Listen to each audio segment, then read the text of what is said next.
Soir d'info, la suite. Rebonsoir chers téléspectateurs. Avec nous ce soir, Maître Augustin Senghor, président de la Fédération sénégalaise de football et premier vice-président de la CAF. Bonsoir Maître. Bonsoir Chérif, merci de me recevoir à Soir d'Info. Merci beaucoup, c'est un plaisir de vous recevoir. On a beaucoup de questions à vous poser, mais d'abord, on va commencer par les Lions qui affrontent demain les Mozambicaines. Honneur aux dames, comme on dit, c'est une double confrontation contre le Mozambique. Le Sénégal veut retourner à la CAN 10 ans après, c'est un objectif. Oui, je dirais 2 ans après, parce qu'on s'était qualifié il y a 2 ans.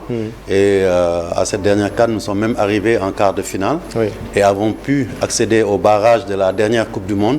Ça montre déjà les pas qui ont été franchis par le football féminin au Sénégal, parce qu'effectivement, nous commençons depuis quelques années à investir dans le football féminin. Et à terme, à moyen terme, je dirais, nous voulons nous placer parmi les 3 ou 4 meilleures équipes africaines. Et pourquoi être régulier en Coupe du Monde féminine? Parce que la politique de la FIFA tendant à développer le football féminin est en train de prendre. Et il est important que nous aussi, on joue notre partition dans l'aspect genre dans le football. Oui, la double confrontation, le match aller qui se jouera à Dakar, ça aussi, c'est une particularité, non, pour cette double confrontation? Le match aller comme le match retour. Comme le match retour, exactement. Mais en réalité, c'est un arrangement entre notre fédération et la fédération sœur de Mozambique. Oui. Ils nous ont demandé s'ils pouvaient, pour justement économiser sur les frais de voyage et autres, jouer toutes les 2 manches ici, et nous avons accepté le principe et nous les prenons en charge pendant 5 jours, et les 2 confrontations se joueront ici à domicile. C'est dans la parfaite logique, certes de la compétition, mais dans le sens du fair play et de la fraternité, puisque le rôle du football, c'est de rapprocher les nations. Et de la teranga sénégalaise, mais entendu. Il n'empêche, on va quand même essayer de gagner demain. Donc, en tout cas, aller soutenir les Lions au stade de Lat Dior de Thiès, c'est à partir de 17h. Demain, et la manche retour, ce sera le 25, toujours à Lat Dior. Et nous espérons que les Sénégalais vont venir. L'entrée est gratuite, sur présentation bien entendu de tickets qu'on va offrir, mais nous voudrions qu'il y ait une mobilisation autour de cette équipe féminine qui montre de belles choses et qui a besoin d'enchaîner avec une nouvelle CAN pour pouvoir vraiment continuer à progresser.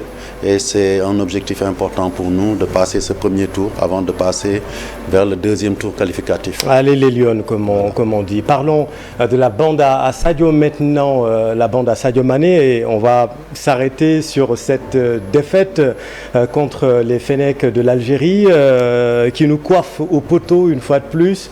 La communion nationale n'a pas eu lieu, Maître Augustin Senghor.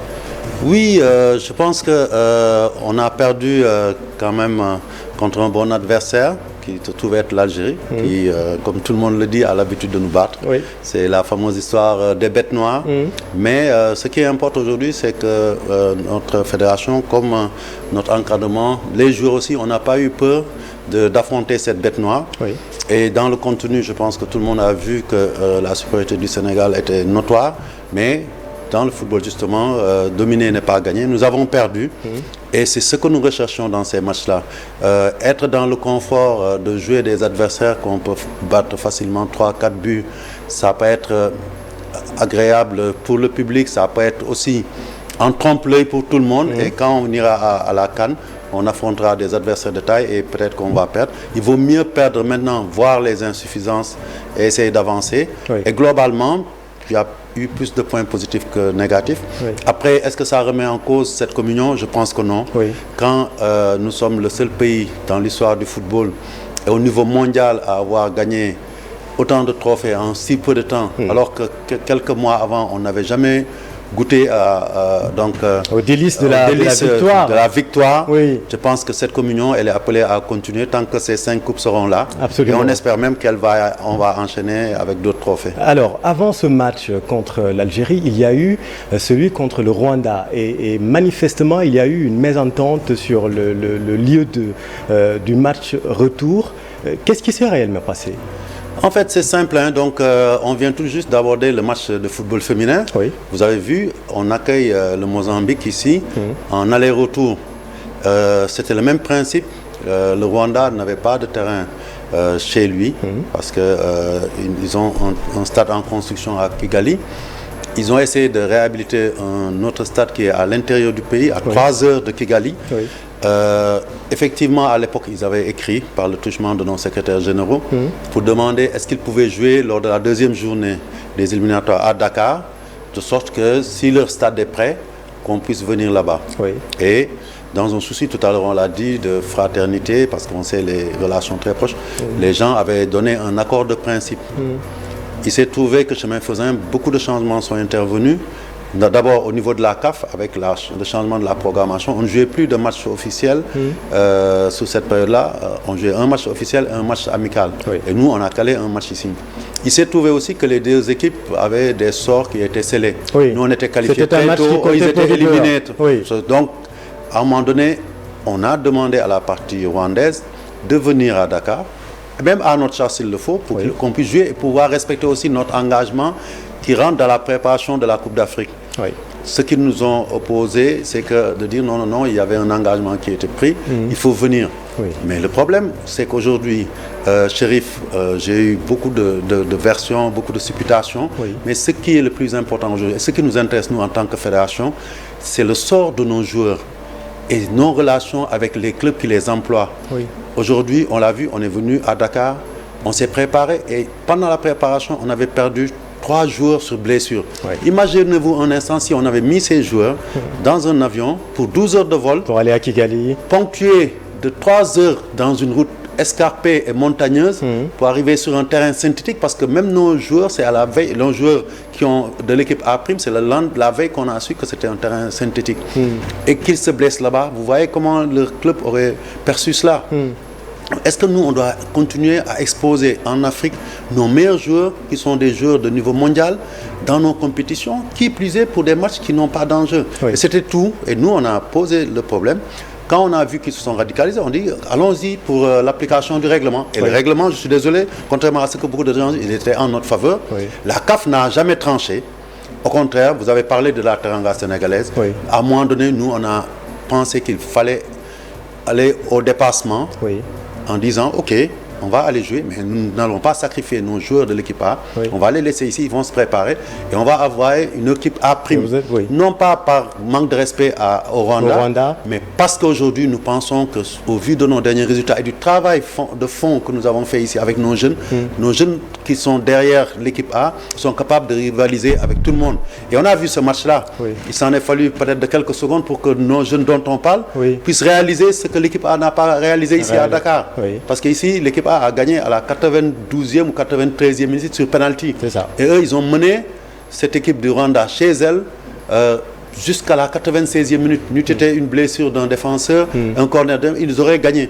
Et nous sommes aussi pas dans une logique je dirais, d'à peu près. Nous travaillons sur la durée. Quand nous avons investi sur ces jeunes-là pendant très longtemps, depuis 2015, on joue des finales en jeunes.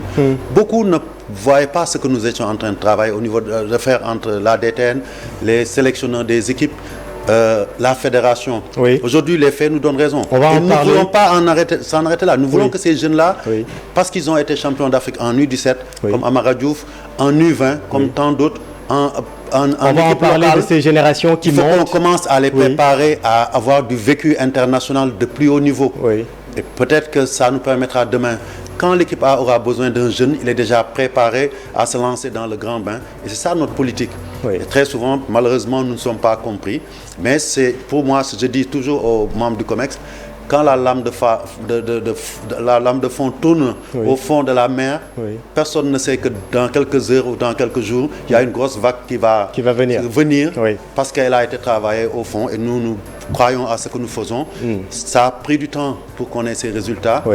Nous allons continuer à travailler comme nous l'avons toujours fait. Très bien. Et demain, je pense que les faits, on l'espère, nous donneront raison. La prochaine sortie des Lions est prévue le 16 octobre en France, à Lens, contre le Cameroun. Mais d'abord, il y avait un match contre le Mali qui était prévu, qui a été annulé. On a appris l'information. Quelles sont les raisons exactes? Parce que je peux vous le dire, il y a eu beaucoup de supputations là aussi. Quelles sont les raisons? Au Sénégal, on suppute surtout.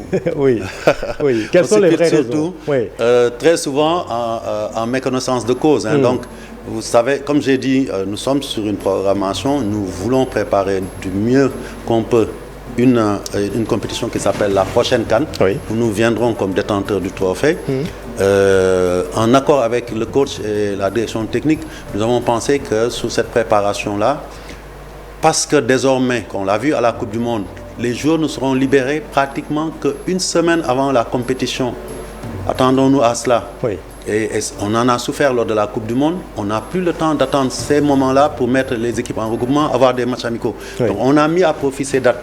Mais aujourd'hui, nous sommes dans un contexte où, avec le Mali, quand nous avons regardé le chevauchement des événements du football, le 12 il y a le tirage au sort en Côte d'Ivoire, où nous devons être, où les dirigeants maliens, les dirigeants du football sénégalais devront être, forcément.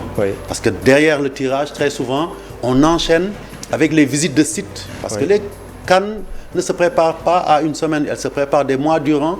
Tant qu'on n'a pas notre groupe et la ville qui nous accueille, on ne peut rien faire.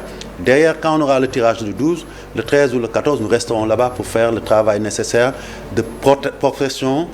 Ce sera la première étape. Peut-être nous y retournerons après, mais déjà la CAN aura commencé. Donc c'est vraiment pour des raisons organisationnelles que ce match n'a pas été annulé. Parce qu'entre-temps aussi, il faut savoir que la France qui joue le 17, nous avions programmé un deuxième match avec le Cameroun à Lens le 17. La Fédération française a saisi nos agents organisateurs pour leur dire, écoutez, la France joue à Lille, ce sera difficile de laisser une concurrence entre un match de l'équipe de France et un match d'une autre deux équipes francophones à des endroits qui sont assez proches. Il y a beaucoup d'aspects de sécurité, tout ça, c'est dans le nord de la France. Donc la France nous a dit, est-ce que vous pouvez changer de date? Nous avons avancé au 16. D'ailleurs, il a fallu convaincre les coachs. Ça a impacté forcément le match contre le Mali qui devait se jouer le 14 ici. Il faut savoir aussi que le Mali, comme nous, joue le 17 au Portugal contre l'Arabie Saoudite. Après, nous avons analysé comment faire pour organiser. La problématique, ce n'est pas seulement de jouer pour jouer. Est-ce qu'on a les conditions, la logistique pour mettre nos joueurs dans des conditions, dans les conditions de pouvoir voyager, de jouer ici, voyager, les regrouper ici, repartir soit au Portugal ou à Lens en l'espace de 2 jours. Ça va être une surcharge. Nous-mêmes, on sera pris. Et c'est pour ça qu'après réflexion, on a échangé entre les deux présidents, mais aussi avec nos collaborateurs, les vice-présidents. Pour annuler ce match. C'était plus d'un commun accord en disant qu'on va essayer de voir une autre occasion. C'est l'unique et la seule raison. Il n'y a pas d'autre raison interne. Raison interne, ça n'existe pas. Après, les gens peuvent voir derrière chaque acte. Parce que je peux vous dire que ça nourrit beaucoup de discussions. Je ne sais pas ce qui se dit, parce que moi, je vous avoue, Chérif, depuis assez longtemps, je suis focus sur ce que je fais. Le bruit ambiant, je l'entends, mais j'essaie de prendre ce qui est bon, ce qui n'est pas bon. Je pousse le sas et ça va au fond de la poubelle. Parce que c'est comme ça qu'on peut fonctionner. Très souvent, les observateurs ne se contentent pas d'observer, ils veulent décider à la place des acteurs ou des décideurs. Et c'est compliqué dans ce pays-là. C'est ça la vérité. Bon, vous savez comment nous sommes. Nous sommes 17 millions de coachs, on peut être aussi... Et interprété à tort ou à raison. Quand tu regardes à gauche, le chanteur ladien, vous connaissez ce chanteur-là. Quand on regarde, on dit il fallait regarder à droite. Quand on regarde au milieu, on vous dit de regarder en même temps à gauche et à droite. Maître Augustin Senghor, une grande équipe ne perd jamais 2 fois de suite. On a perdu contre les Fennecs à domicile. Ce match contre le Cameroun à Bollaert sera l'occasion de renouer avec la victoire. Là, il faut qu'on gagne.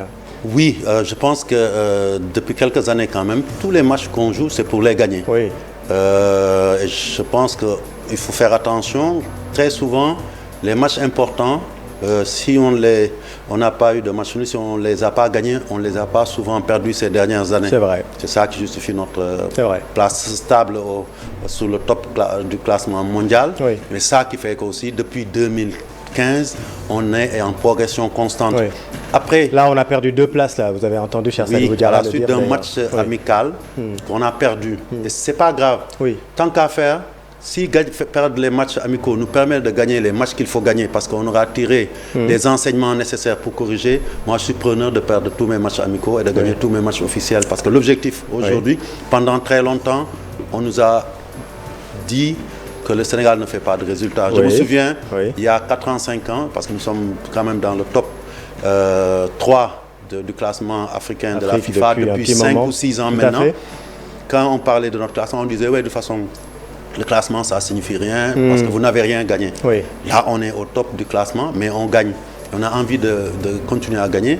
On a la chance d'avoir aujourd'hui une certaine expertise technique qui est là, qui est locale, qu'il a fallu constituer, qui sait, à mon avis, ce qu'elle fait, qui sait ce qu'elle cherche dans les matchs amicaux. Et il faut, je pense, leur faire confiance jusqu'au bout. Effectivement, tous les entraîneurs... L'objectif final, c'est d'essayer de gagner cette prochaine CAN pour confirmer que le Sénégal a sa vraie place de leadership du football africain et surtout de l'équipe qui commence à pousser dans le Gotha du football mondial. Toutes nos équipes nationales sont dirigées effectivement par des locaux et ça effectivement il faut le saluer. 5 titres continentaux en 15 mois, c'est une prouesse. Comment garder cette culture de la gagne? Par exemple là on va aller en Côte d'Ivoire. Comment faire pour garder cette culture de la gagne sans tomber dans l'excès de confiance?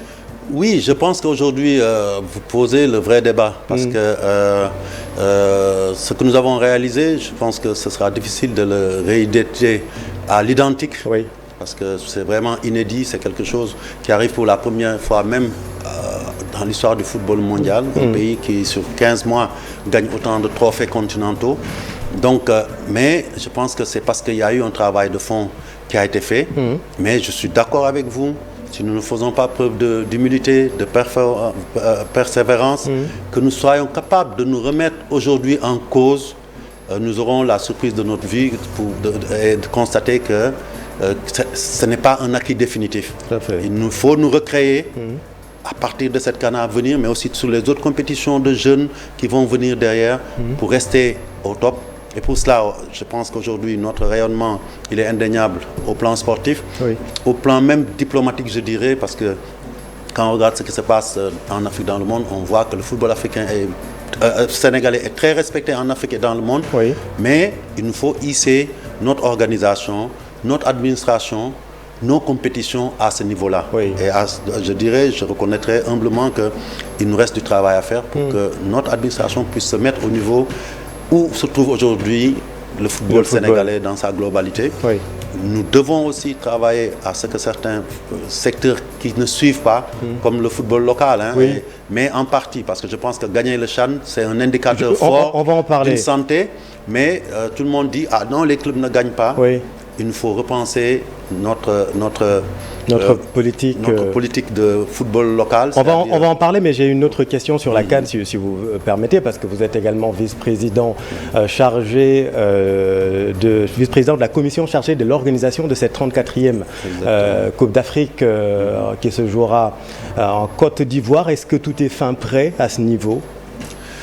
Fin prêt, je ne dirais pas.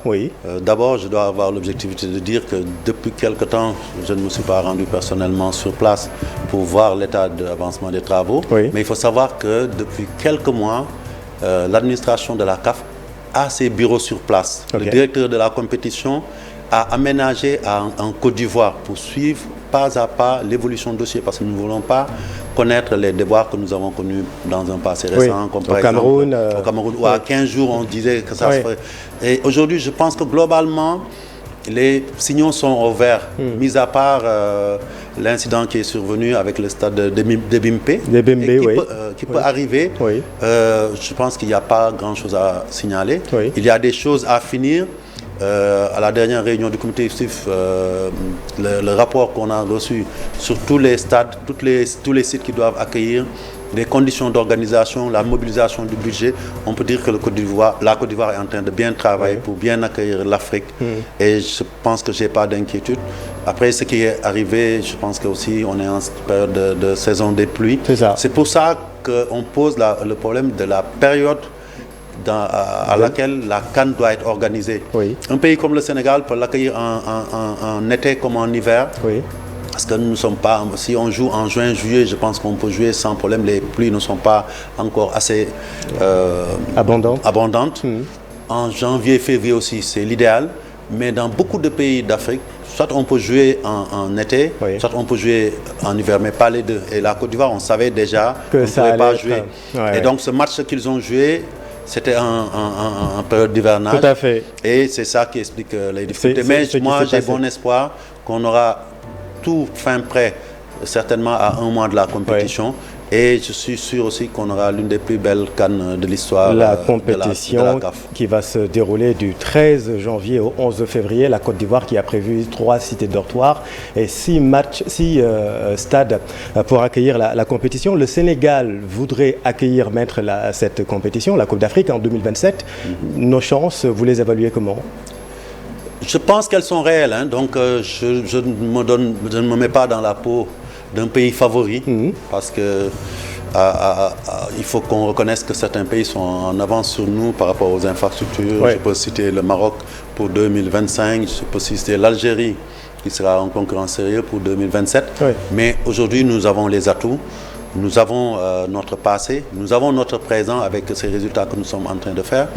Nous avons aussi tous ces projets qui sont en cours dans le domaine des infrastructures sportives, les stades régionaux, aussi des infrastructures de communication. Aujourd'hui, je pense que si on regarde en Afrique, le pays où il y a un boom dans l'investissement gouvernemental dans le domaine des communications, c'est bien le Sénégal, avec ce qu'on voit, le TER, l'aéroport Blaise Diagne qui est tout neuf, notre compagnie nationale qui peut desservir toutes les régions du Sénégal et même les pays voisins, si jamais la CAF nous octroie ça et qu'on puisse loger une poule soit en Gambie ou en Mauritanie, pourquoi pas, Air Sénégal pourrait faire l'affaire. Nous avons aussi le BRT à Dakar, nous avons des stades qui sont en train de sortir de terre. Léopold Senghor et Abdoulaye Wade est prête. Bon, on a signalé des problèmes avec la pelouse déjà au niveau de Diamniadio. Oui, ça c'est un autre débat. J'ai entendu effectivement que les gens en parlent. On nous semblerait nous dire que l'Afrique, encore une fois, pauvre Afrique, n'est pas prête à accueillir des terrains hybrides. Je pense que, sauf si on me démontre ça scientifiquement, je pense que c'est encore de l'afro-pessimisme qui est en marche. Pourquoi en Arabie Saoudite, où il fait plus sec et plus chaud, ils peuvent mettre des terrains synthétiques et en Afrique, on ne peut pas. Il faut qu'on arrête ces histoires-là.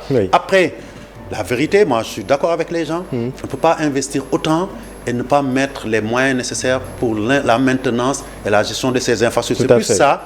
Et la formation des gens qui sont appelés à gérer ces infrastructures, où nos gouvernements ont mis énormément d'argent au profit de la jeunesse et au profit du peuple.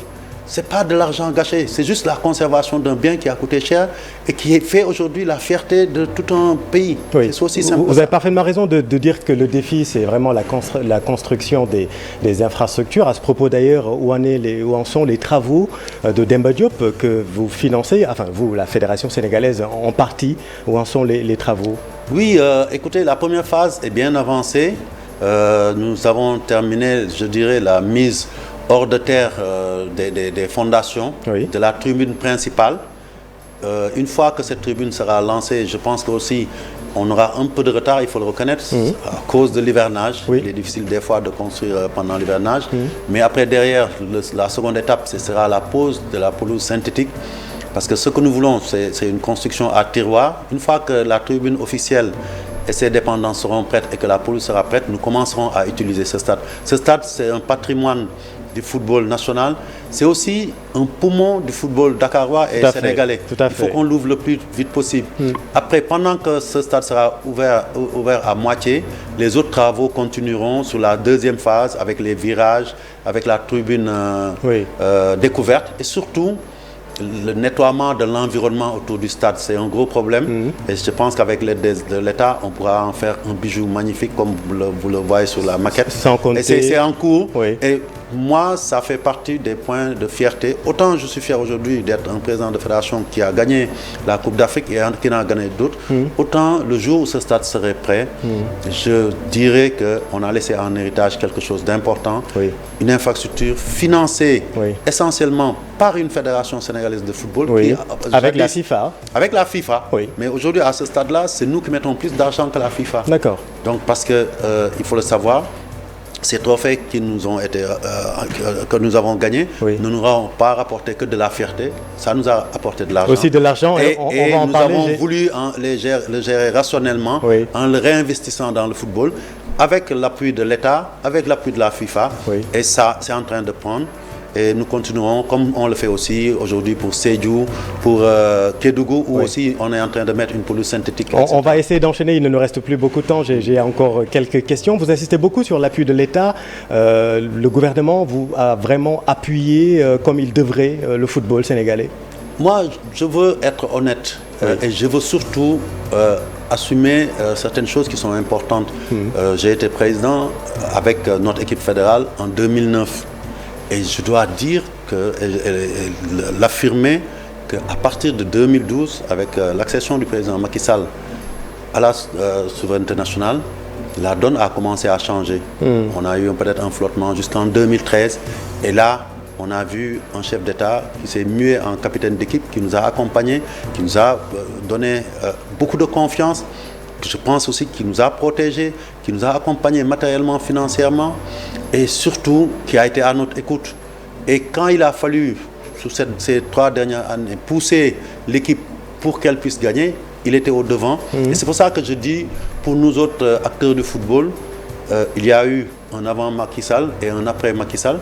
Et c'est cet après Macky Sall-là qui nous a permis aujourd'hui d'arriver à cela. Si dans un pays, ceux qui sont chargés de gérer des affaires qui sont des affaires nationales ne sont pas capables de reconnaître le mérite de certains dirigeants, c'est que ce pays-là, il est mal parti. Et aujourd'hui, c'est mon devoir en tant que président de cette fédération, surtout au moment où le président Macky Sall s'apprête à quitter. Justement, c'est pour ça que je vous pose la question, parce qu'on vous sent presque nostalgique. Est-ce que vous le regrettez déjà?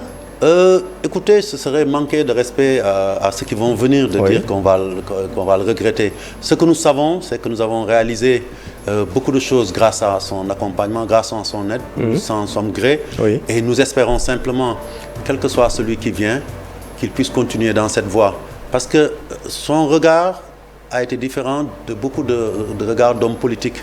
Il a compris que le football, le sport était un levier sur lequel il fallait se baser pour créer de l'espoir, pour développer même un pays. Et aujourd'hui, quand on voit tous ces jeunes qui partent, Chérif, pas seulement ceux qui sont partis dans les pays, je dirais, des nouveaux pays du football, comme l'Arabie Saoudite, le Qatar, mais tous ces jeunes, cette année, on a battu le record de transfert. Tous nos jeunes internationaux, à part les U17, la plupart, à 90%, ont trouvé leur voie parce que la valeur marchande du joueur sénégalais est montée en flèche. À peu près, il y a eu combien de départs Écoutez, je pense que sans exagérer, plus d'une centaine. Parce que quand on sait que rien que Génération Foot, le champion, annonce qu'il a eu 22 ou 24 départs, moi, à mon échelle de petit club comme l'US Gorée, on a eu 4 ou 5 départs. D'autres, Guédiawaye, ils ont eu la même chose. Djaraf, toutes les équipes ont connu des départs. D'abord de joueurs internationaux, mais très souvent aussi des joueurs qui ont bénéficié de l'aura nouvelle acquise par le football sénégalais et même des entraîneurs. On a vu l'entraîneur du Djaraf qui est parti exercer, Lamine qui est d'abord depuis que Lamine Ndiaye qui est parti au TP20 depuis longtemps, qui était déjà dans le sérail, mais ça confirme qu'aujourd'hui il y a des retombées. Et ce qui reste simplement, et j'espère qu'avant de partir, le président Macky Sall le concrétisera, c'est de mettre des moyens dans le football local, professionnel et amateur local. En revanche, Maître Augustin Senghor, vous parlez de ces joueurs qui s'expatrient, on peut le dire comme ça. Il y en a beaucoup, nos meilleurs joueurs qui évoluent aujourd'hui en Arabie Saoudite. Je pense à Sadio Mané, Kalidou Koulibaly, Edouard Mendy. Nous, on veut quand même la deuxième étoile sur notre maillot. Est-ce que vous ne regrettez pas, est-ce que vous ne pensez pas qu'il y aurait une baisse de niveau de leur part ? Écoutez, je dirais non, parce qu'aujourd'hui, il y a un changement de paradigme, Chérif. ces joueurs ne vont pas dans un championnat exotique où ils vont se retrouver avec des joueurs de bas niveau. Regardez, moi avant de venir aujourd'hui, j'ai changé de regard, je ne regarde plus, mon regard n'est plus fixé uniquement sur les championnats européens. Je regarde le championnat saoudien, je regarde le championnat qatari parce que je sais que mes joueurs de référence sont là-bas. Mais quand je vois les feuilles de match et que je vois les noms des joueurs aux côtés des nôtres, on se rend compte qu'il n'y a que des grands noms de joueurs. Oui, mais des grands noms, mais le plus souvent, quand même, ce sont des joueurs en déclin. Hein. Ah, ça, c'est vous que moi, tout à l'heure, j'ai vu, par exemple, Carrasco qui était à l'Atlético Madrid l'année dernière. Oui, il y a Carrasco, des joueurs. À partir de 30 ans, les joueurs, on commence à penser à l'âge. Je suis désolé. Oui. Les meilleurs joueurs du monde actuellement, ils ont plus de 30 ans. Ils ont 30 ans ou moins de 30 ans. Oui. Arrêtons de regarder l'âge, regardons les performances. Ce que Cristiano Ronaldo est en train de faire au duo de ses 37 ans, ce que Benzema est en train de faire. Même Sergio Ramos, que j'ai regardé hier, qui a 37 ans aussi.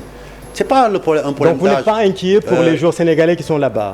Tant que ce championnat sera performant, il n'y a pas à s'inquiéter. Et on ne peut pas dire aujourd'hui qu'au vu du dernier match, on peut considérer qu'ils sont en baisse de forme. Au contraire, je pense qu'aujourd'hui, cette équipe regorge de joueurs d'expérience. Et à la limite, même la pression qu'ils subissaient quand ils étaient en Europe est déchargée parce que le rythme soutenu de compétition en Europe faisait que des fois, dans les intervalles de sélection, ils venaient fatigués. Et se blesser un peu plus facilement. On aura la chance de les retrouver en forme et prêts pour la prochaine CAN et au-delà, parce que je pense qu'aujourd'hui, c'est une génération qui peut nous permettre de gagner encore un ou deux trophées avant de passer la main à la nouvelle génération. À la jeune pousse qui monte. Mais globalement, comment pouvez-vous nous expliquer ce déplacement du football vers cette région du monde, globalement? Ce n'est pas seulement l'Arabie Saoudite, il y en a d'autres qui partent au Qatar. Qu'est-ce qu'il explique au-delà de l'aspect financier qui est considérable? Ça, personne ne peut le nier. Le plus souvent, d'ailleurs, c'est des choix financiers. Oui, tout à l'heure, je parlais de changement de paradigme. Le Qatar, l'Arabie Saoudite, depuis une dizaine d'années, ou même une quinzaine, ont commencé à investir en Europe. Je dois vous dire que, mis à part le Real ou le Barça, les grandes écuries européennes de football, comme City et autres, sont contrôlées par des intérêts financiers venant des pays du Golfe. Des pays du Golfe, tout à fait. C'est l'Arabie Saoudite pour... Manchester City, c'est le Qatar pour PSG, etc. On peut citer aussi d'autres. Donc, et ils prenaient l'argent du fonds souverain qatari ou saoudite pour aller investir en Europe.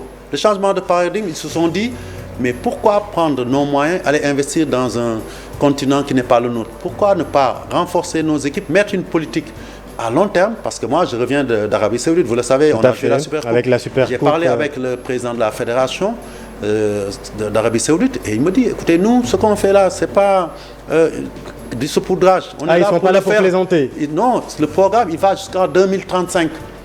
Et ils n'ont même pas encore dépensé le millième du budget qui est prévu. Donc c'est quelque chose qui est appelé à s'amplifier. Ils attireront beaucoup plus de joueurs, pas que des Africains, de tous les continents du monde, parce qu'ils veulent être les meilleurs en partant de chez eux. C'est ça qui a changé. Vous le savez aussi, l'Arabie Saoudite se positionne pour organiser une Coupe du Monde. Le Qatar a pu exister et gagner en termes de soft power en se reposant sur le football. Aujourd'hui, l'Arabie Saoudite prend la suite. D'autres pays vont émerger et le football va être plus ouvert, le football va être plus universel, mais les moyens du football seront aussi plus dispersés. Et au finish, moi j'estime que c'est le football africain qui va en profiter. Vous savez qu'aujourd'hui, la seule destination prisée, c'était le football européen. Maintenant, quand nous aurons le choix d'aller en Europe, en Asie, ou même, vous le savez aussi, il y a des joueurs maintenant qui s'expatrient en Amérique du Sud. Tout à fait. On aura plus de valeur ajoutée pour nos économies du football dans nos pays et dans notre continent. Alors, la question sur le football local, tout ce que vous développez, c'est ce qui explique certainement que la finale de la Super Coupe de la CAF s'est déroulée en Arabie Saoudite, vous l'avez dit, mais parlons du football local. Certes, on a gagné le CHAN, mais est-ce que ce n'est pas l'arbre qui cache la forêt, c'est-à-dire l'immense défi du développement et de la professionnalisation réelle du football? Je pense que non. Je pense qu'aujourd'hui, c'est la démonstration de la profondeur et de la richesse de notre football local. Parce que moi, Chérif, je vous dis que cette équipe qui est allée jouer ce tournoi à la CAN, c'était d'abord l'équipe la plus jeune de Duchan, autant pour moi. Oui. Parce que ceux qui ont joué les éliminatoires, comme les Boulis Junior, les Meley Diagne, quand on s'est qualifié, ils sont partis. L'entraîneur, le staff technique, avec la détente, ils ont dû reconstituer une nouvelle équipe en mettant à peu près 8 joueurs U20.